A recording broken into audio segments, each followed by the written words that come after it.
Too long, America has embraced the notion that Americans are exceptional, entitled to a dignified life. And that is so wrong.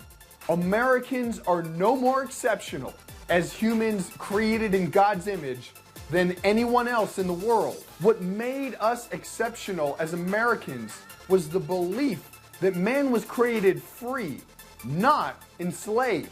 But that moment that America embraced the notion that we are entitled to security, we planted the seed for the belief that we are entitled to daycare. We have the right to receive dignity as human beings, but we are not entitled to a dignified life. The outcome of our lives is to be determined by each individual's life choices. Okay, this is currently running on TheBlaze and everywhere else, and it's circulating, and I would encourage you to Facebook it and tweet it and get it to all of your friends. Caleb Bonham is a columnist and a video reporter for campusreform.org, and his latest video I just saw this morning, and you go around the campus and you say, what are Americans entitled to? Yeah. And we asked the students, what do you think you're entitled to? And we took them down a train of thought in a variety of different ways, starting off with the, liberal kryptonite, which is the single mom example to liberals. They can't defend that. And we asked them, so if a single mom was unable to pay for her daycare to go to work, you think the government should step in and pay for her daycare? And naturally said, oh, absolutely. The government they are entitled to free daycare if it makes sure that they could have a job. Okay, well, what about if they're unable to pay for all of their food? They have a lot of that paid for, subsidized. But if they can't pay for all of it, are they entitled to having the government step in and pay for all their food? Yes. And we just kept going on it. Housing, transportation, phones, absolutely. The government should step in and pay for that if you're unable to afford it. And it is an entitlement mindset among students. I start off that video just saying, as the theologian John Wesley said, what one generation tolerates, the next generation embraces. Well, I want to take it a step further. What one generation embraces, the next generation demands. And that's what we're concerned about, is because the entitlement mindset that is so grabbed the college generation, the millennials, is really concerning for the future. Okay, so I want to turn this around on good news, because I saw this and I was gravely concerned. But I've also seen recent videos from you to where I'm shocked. You're going into Colorado and you're asking students, hey, who's really responsible for the government shutdown? And they're blaming the president. Yep. Which I never expect on liberal campuses. Yeah. And at the Leadership Institute's Campus Reform, we're starting to really communicate with college students. We're not only listening to what they have to say, but we're providing them with information. And when the shutdown occurred, that was so clear. Well, my cameraman and I sat back and were like, okay, we want to hear what college students have to say, who they're going to blame for the shutdown. Let's ask a few of them, and we're like, yeah, it's all going to be Republicans. They're just going to blame Republicans. First guy looks at the board, steps up, big mark under Obama.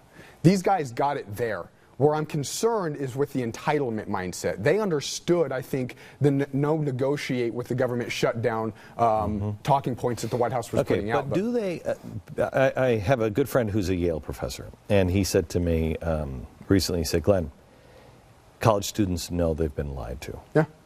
They know that they don't really know, they haven't really been taught anything. Not anything useful. They know that their trophies that they got for participation are garbage. He said, but nobody is standing there saying what is true. And he said, that's where the vacuum is.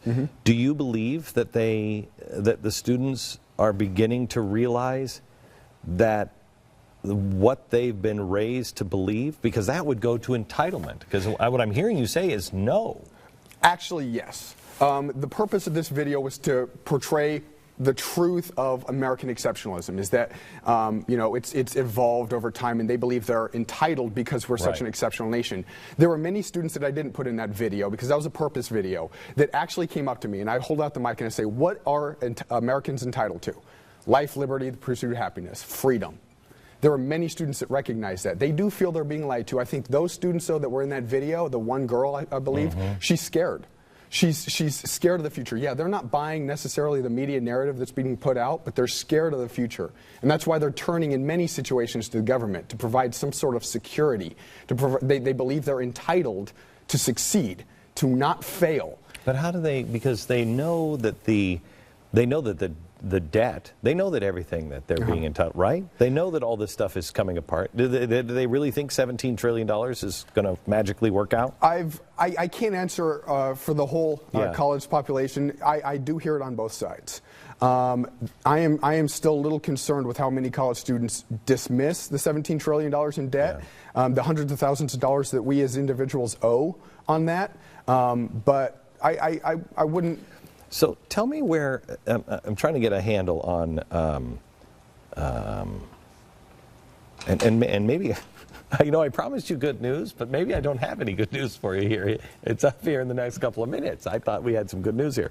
Tell me the difference between the average college student 4 years ago and the college student today. Is it better, worse, or about the same? Absolutely, there's a difference. I was in college 4 years ago, and the students were so enamored by this president. You didn't question anything that he said.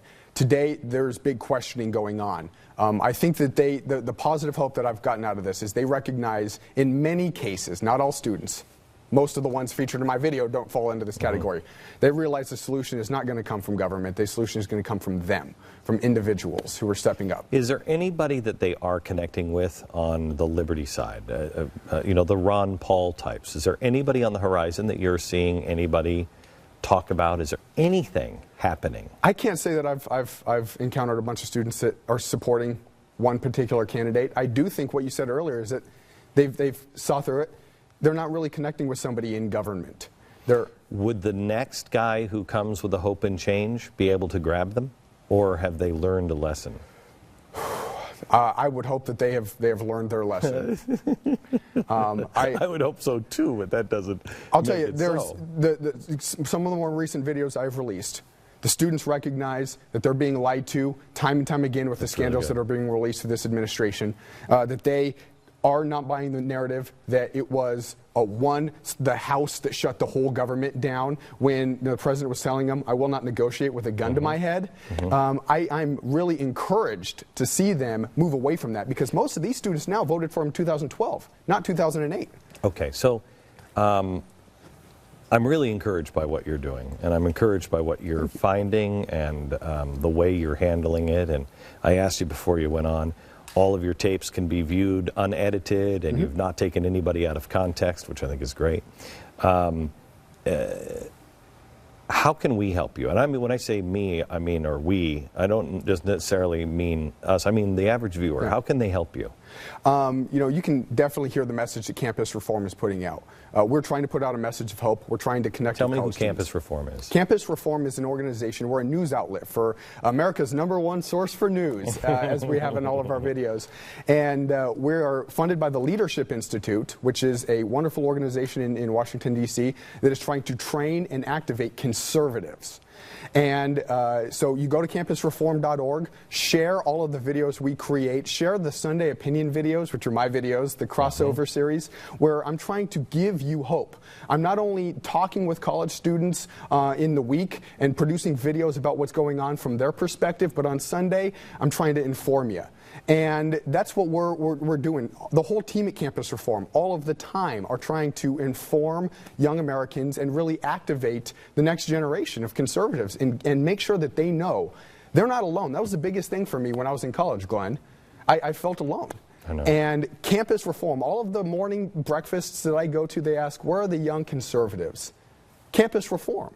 We're the young conservatives that are really trying to protect what we inherited and give it on to the next generation. Well, there you go. Check it out. This is what we've been waiting for a while, and I'm glad to see the work that you're doing, and we will continue to support you. Back in just a minute. Great job.